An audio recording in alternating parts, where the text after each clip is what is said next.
আধ্যা দেখতে পাই জয় দৌড়ে এসে আধ্যাকে প্রপোজ করে বসে। আধ্যা আবার অপমান করে পানি ঢেলে দেই জয়ের মুখে। সবাই অবাক হয়ে তাকিয়ে আছে। এরপর আধ্যা জয়কে বলে, তোমার লুইচ্ছা বেডা আমি কখনো দেখিনি। এই বলে আধ্যা চেরিকে নিয়ে চলে যায়। জয় মিত্তল অপমানে রেগে যায়। এদিকে সবাই জয়কে নিয়ে মজা করতে থাকে।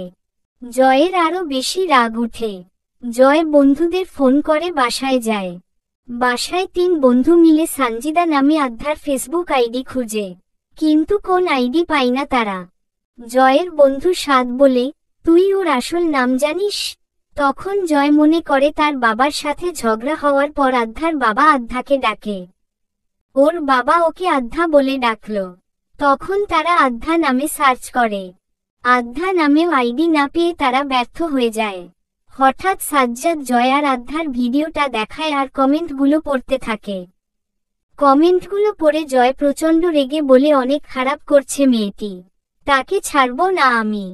অপরদিকে আধ্যা বলে, সারা জীবন মনে থাকবে অন্যায় করার আগে। তারপর চেরিকে সব খুলে বলে আধ্যা। আধ্যা আর জয় মিত্তল 2 জন 2 দিকে রেগে আছে। এরপর জয়ের মা যখন গাড়ি নিয়ে বাড়িতে আসে তখন এক লোক তার গাড়ির সাথে ধাক্কা লাগে। জয়ের মায়ের নাম রূপা মিত্তল। তখন লোকটির সাথে কথা কাটাকাটি হলে রূপা মিত্তল নিজের পরিচয় দিয়ে চলে যায়। রূপা মিত্তল যখন বাসায় যায় তখন জয়ের দাদি তাকে দেখে লুকিয়ে পড়ে। সাথে পোষা কুকুরটাও দৌড় দেয়। জয়ের বাবা রূপা মিত্তলকে দেখে তার সামনে আসে। রূপা মিত্তলের মেসেঞ্জারে হঠাৎ তার বান্ধবী একটা ভিডিও দেয়। রূপা তা দেখে অবাক হয়ে যায়। তারপর রূপা মিত্তল জয়ের বাসায় গিয়ে জয়কে জিজ্ঞেস করে ঘটনা কি।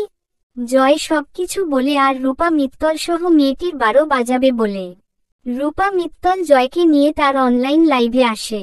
লাইভ করতে করতে চেরির বাসায় চলে আসে। চেরিকে অনেক অপমান করে।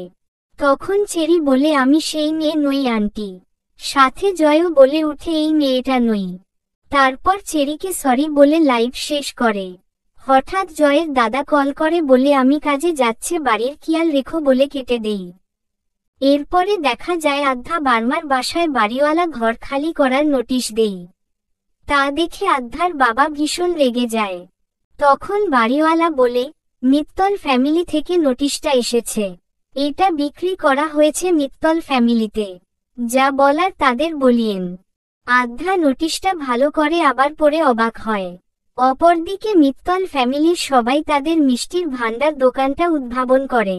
জয়ের দাদা ফিতা কেটে উদযাপন শুরু করে। রূপার ফেজে দেওয়ার জন্য অনেকগুলো ছবি তুলে সবাই। এদিকে আধ্যার বাবা রেগে গেলে তারা বলে, আমাদের কিছু করার নেই। তখন উকিলও বলে, আমাদের কিছু করার নেই, এটা বলে তারা চলে যায়। এদিকে মিডিয়া এসে রূপা জিজ্ঞেস করে, নতুন দোকান কেমন লাগছে? আমার অনেক ভালো লাগতেছে। এদিকে আধ্যা তার বাবাকে বোঝাতে থাকে, আমি নতুন মালিকের সাথে দেখা করব, তুমি চিন্তা করিও না বাবা। তারপর আধ্যা দিয়াকে নিয়ে মিত্তল ফ্যামিলিতে যায়। সাথে মিষ্টি নেওয়ার জন্য মিত্তল ভান্ডারে ঢুকে আধ্যা আর দিয়া প্রথম কাস্টমার হওয়ায় রূপা তাদের সাথে ছবি তোলে। তারপর দেখা যায় দিয়া যখন দই খাচ্ছে তখন আধ্যাকে বলে, এখানে চিনি কম। মিডিয়া সব ভিডিও করে নেই। তারপর একটা চুল দেখা যায় খাবারের মধ্যে, সেইগুলা সব ক্যামেরা রেকর্ড হয়ে যায়। রূপা তখন দোকানের বয়ম্যানকে বকতে থাকে যে একটা কাজ ভালো করে করতে পারো না, বাইরে শিশুদের দেখিয়ে বলে যে এই খাবারগুলো ওদেরকে দিয়ে ভালো খাবার তৈরি করো। এটা শুনে আধ্যা খাবারগুলো বাইরে ফেলে দেয়। রূপা মিত্তলের সাথে বাড়াবাড়ি করে দিয়া আর আধ্যা চলে যায়। আধ্যার কাছে চেরির কল আসলে। চেরি বলে, একটা পার্টিতে মাহিরা ম্যামের ইন্টারভিউ আছে, ওখানে আধ্যাকে উপস্থিত থাকতে। মিডিয়া যখন রূপা মিত্তলকে খাবারের ব্যাপারে জিজ্ঞেস করলে রূপা মিত্তল কিছু বলতে পারে না। বাসায় এসে রেগে যায়। মোবাইলে লাইভে দেখতে পাই সবাই বাজেভাবে কমেন্ট করে যাচ্ছে। টিভিতেও একই নিউজ, চিনি কম চুল বেশি। রূপা কাজের মেয়ে ডাক দিলে তার স্বামী পানি নিয়ে হাজির। নিউজ আবার দুজনেই দেখে আর জয়ের বাবা অবাক হয়ে যায়। তারপর রূপা সব ঘটনা খুলে বলে। এদিকে পার্টিতে জয় আর জয়ের পুরো টিম হাজির। মাহিরা ম্যাম জয়কে সবার সাথে পরিচয় করিয়ে দেয়। সবাই এনজয় করতে থাকে। জয়ের সাথে সবাই ছবি তুলতে ব্যস্ত। পার্টিতে আধ্যা এসে হাজির। জয়কে দেখে অবাক হয়ে যায়। জয়ও আধ্যাকে দেখতে পাই। পিছনে ফিরলেই আধ্যা লুকিয়ে পড়ে।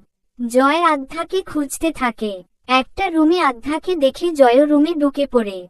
থাপ্পড় আর পানি দেওয়ার কথা ভাবে দুইজনেই রেগে যায়।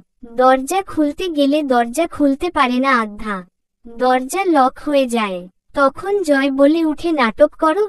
তারপর কি হতে চলেছে দেখতে চাইলে চ্যানেলটা সাবস্ক্রাইব করে পরবর্তী পর্বে চোখ রাখুন।